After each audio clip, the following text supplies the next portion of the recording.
নিজের সাথে নিজের অ্যানালাইসিস, এটার মাধ্যমে ইব্রাহিম আলাইহিস সালাতু ওয়াস সালাম হেদায়েতের রাস্তা খুঁজে পেয়েছে।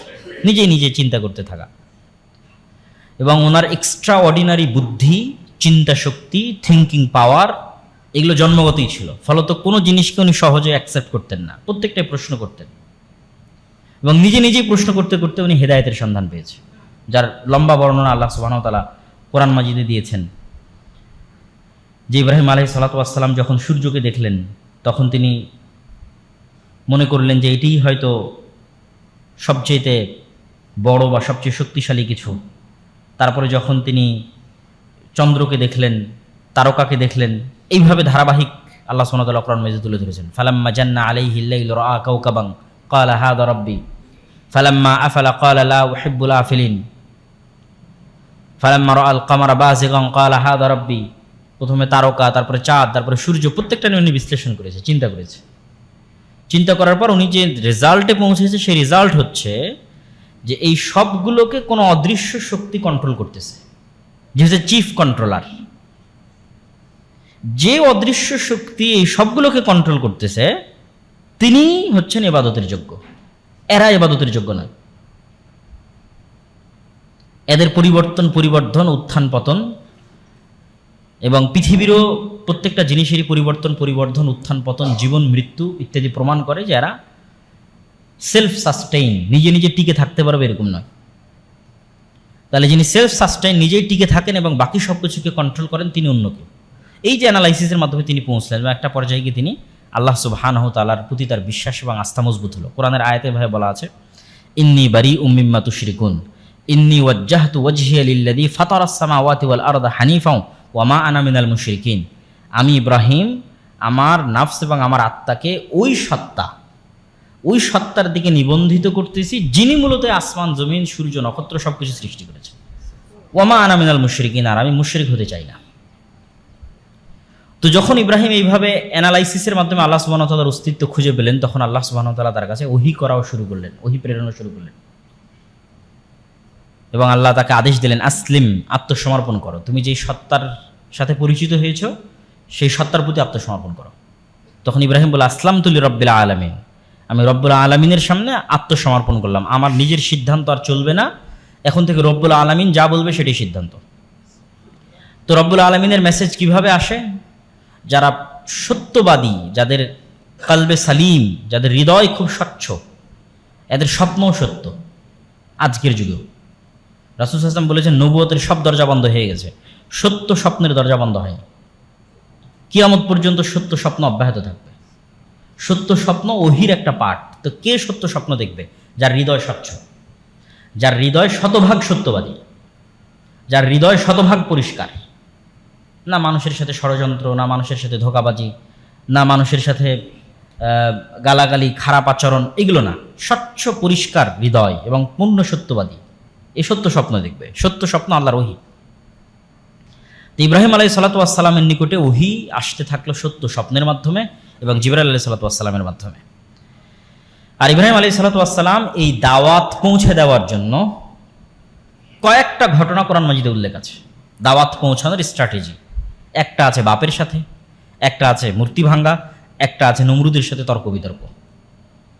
যখন তিনি সত্য পেলেন এবং আল্লাহর ওহী তার কাছে আসতে লাগলো, তো পিতাকে গিয়ে বলেন, আত্তাত্তাখিদু, আপনি কি ওই সমস্ত আসনামান আলেহা, ওই সমস্ত মূর্তিকে ইলাহ হিসেবে গ্রহণ করেছেন যে শুনতেও পায় না, দেখতেও পায় না? এটা গেল বাপের কাছে দাওয়াত।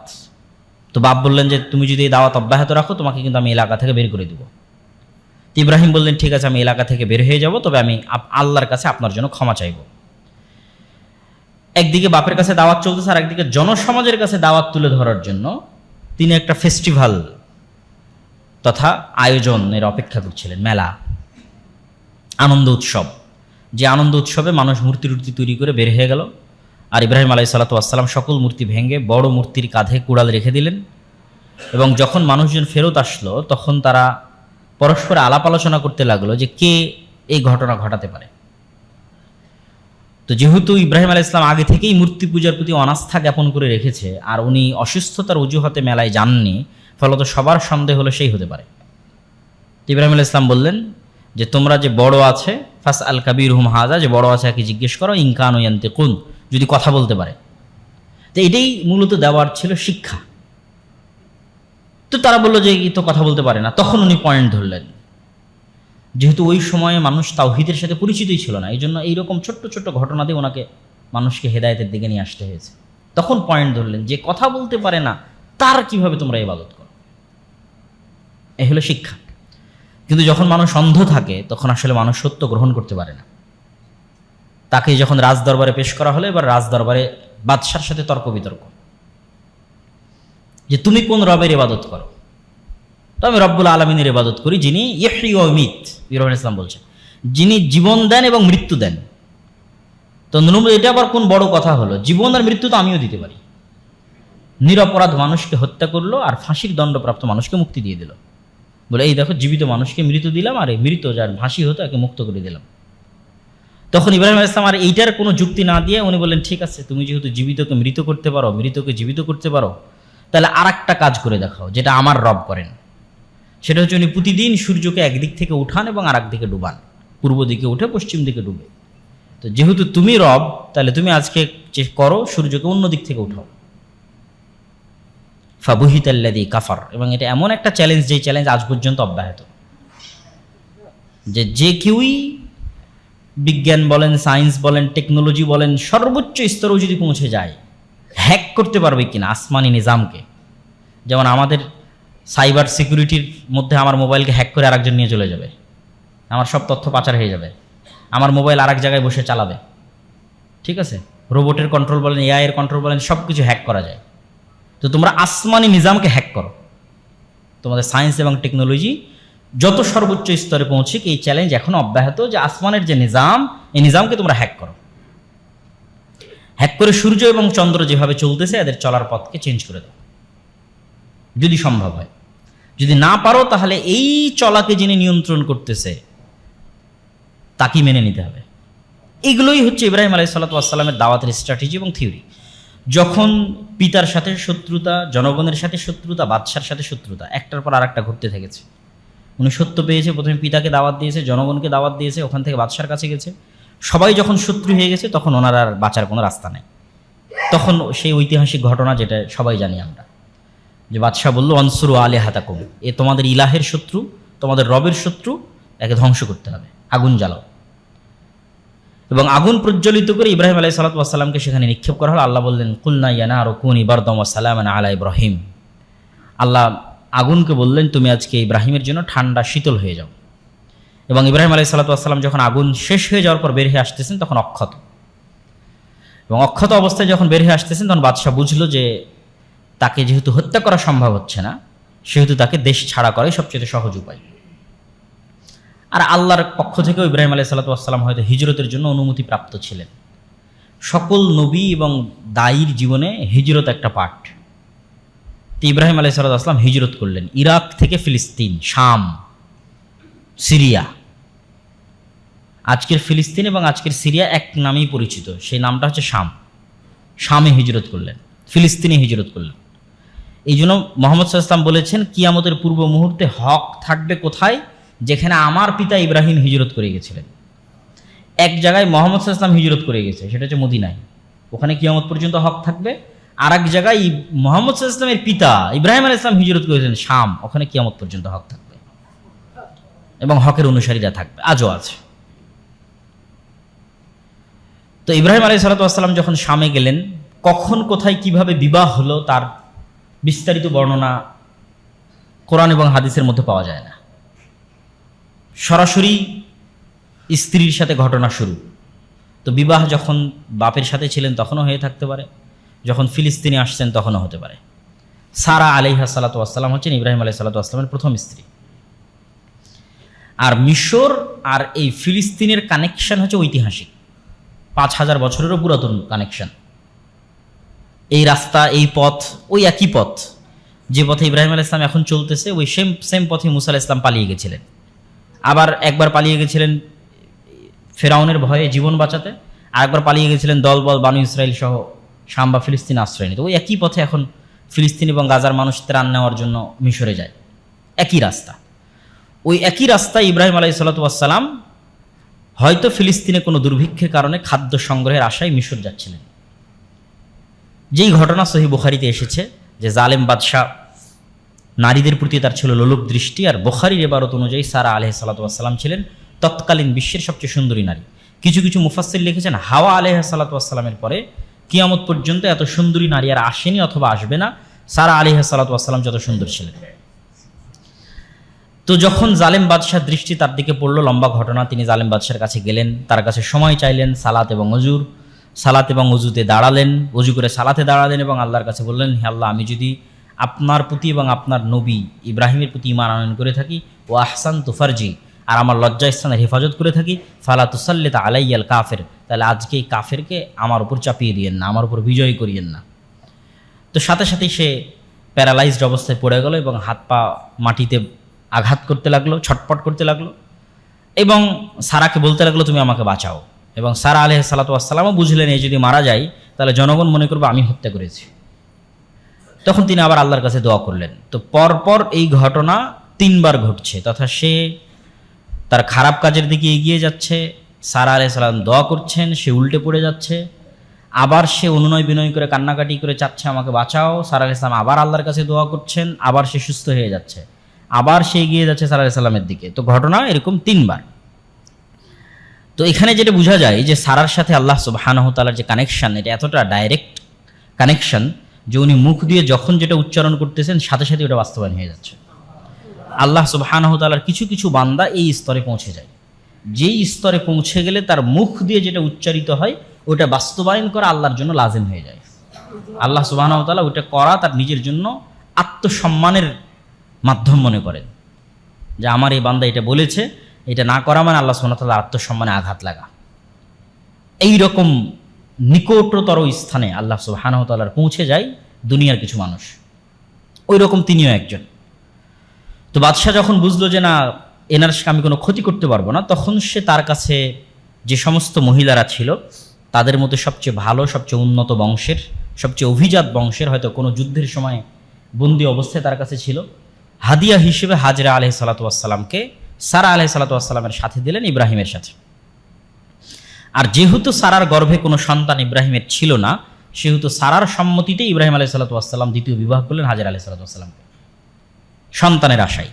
এবং প্রথম সন্তান যখন হয়, বিভিন্ন ইতিহাসবিদের মতে যে ইসমাইল ইসলাম যখন হয় তখন ইব্রাহিম ইসলামের বয়স 80 বছর প্লাস, যেটা কোরআন মাজিদেও এসেছে যে আলহামদুলিল্লাহিল্লাযী ওয়াহাবালি, ওই সত্তার আমি প্রশংসা করছি যে সত্তা আমাকে বার্ধক্য বয়সে আলাল কিবার ওয়াহাবালি ইসমাইল ওয়া ইসহাক, আমাকে ইসমাইল এবং ইসহাক দিয়েছেন আমার বার্ধক্য অবস্থায়, বৃদ্ধ অবস্থায়।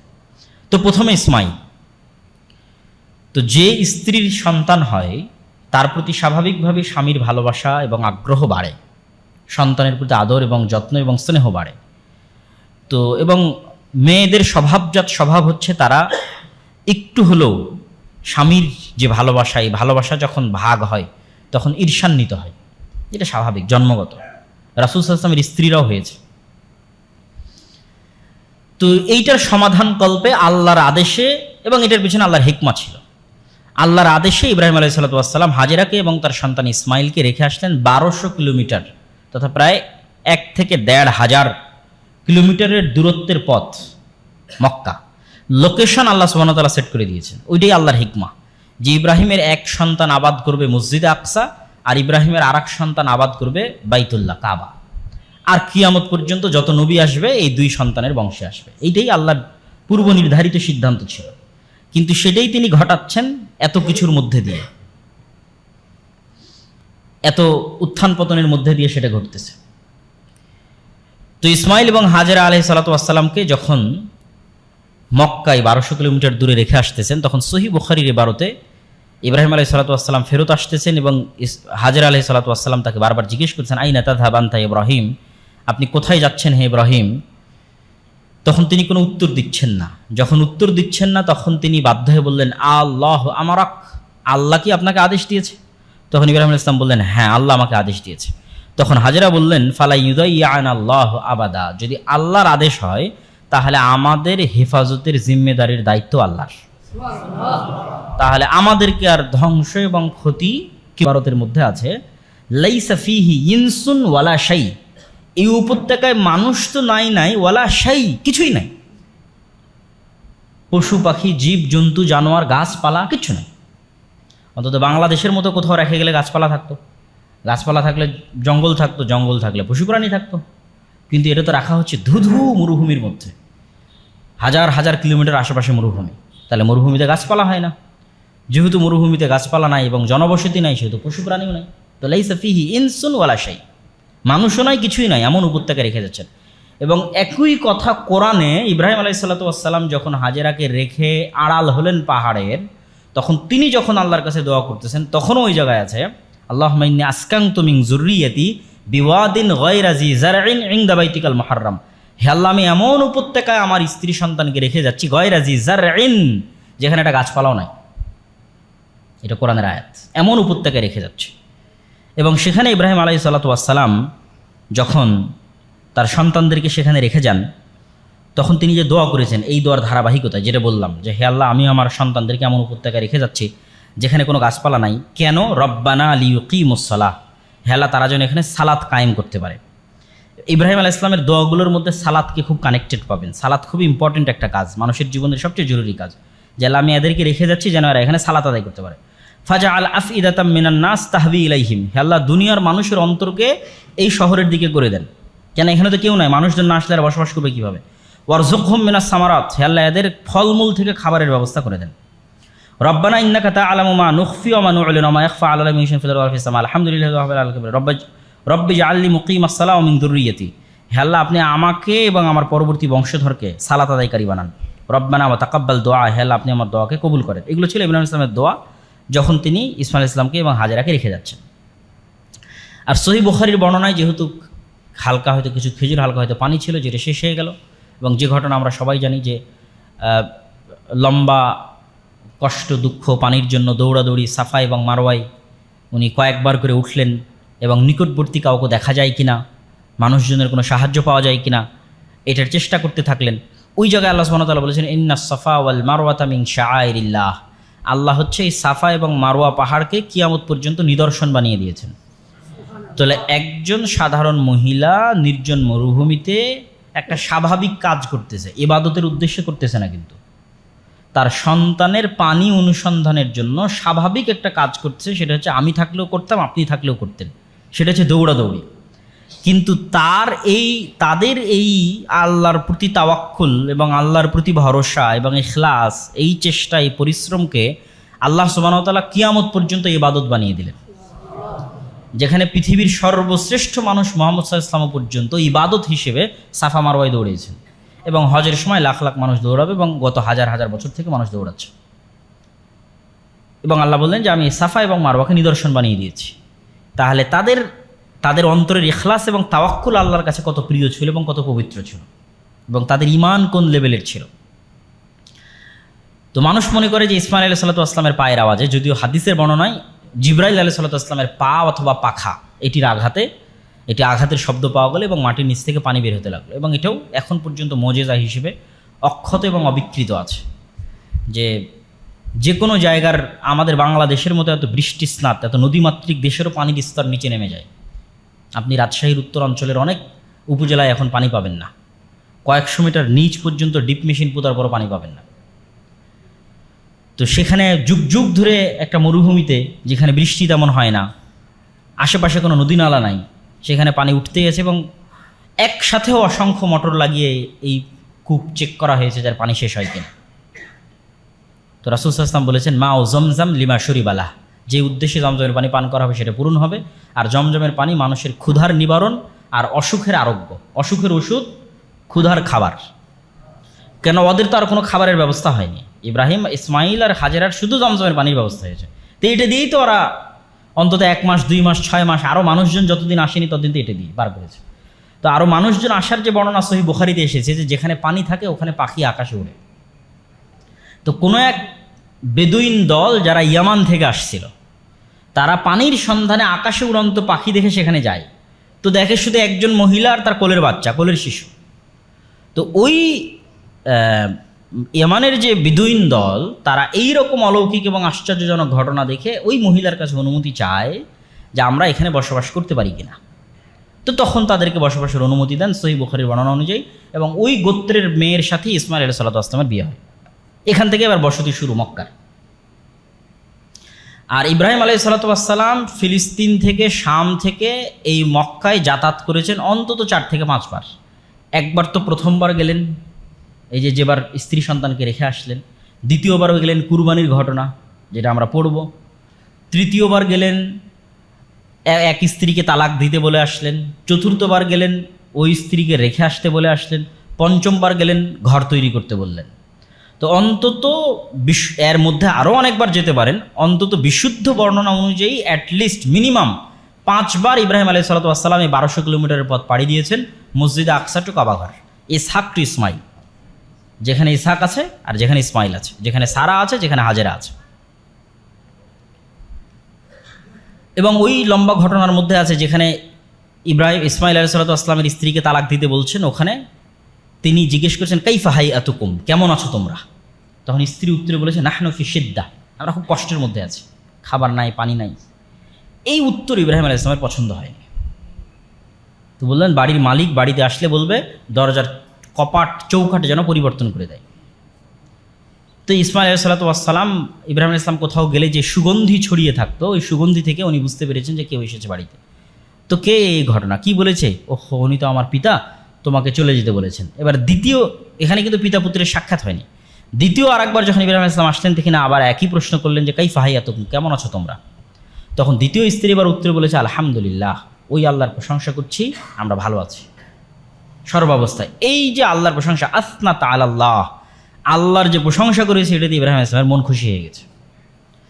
তো ইব্রাহিম আলাইহিস সালাম এবার ওদের জন্য দোয়া করতেছেন যে হ্যাঁ, মানে পাল্টা আবার বেশি করে প্রশ্ন করলেন যে ঠিক আছে তোমরা তো ভালো আছো বুঝলাম, কিন্তু খাও কি? তো বলে পানি আর গোস্ত। পানি জমজমের পানি, গোস্ত হচ্ছে শিকারের গোস্ত। তখন ইব্রাহিম ইসলাম বলেন হে আল্লাহ, এদের পানিতে আর এদের গোস্তে বরকত দেন। এবং বললেন যে যখন ইসমাইল বাড়িতে ফিরে আসবে, ওভাবে ইসমাইল নাম তো বলেন, যখন বাড়ির মালিক বাড়িতে ফিরে আসবে তখন বলবে দরজার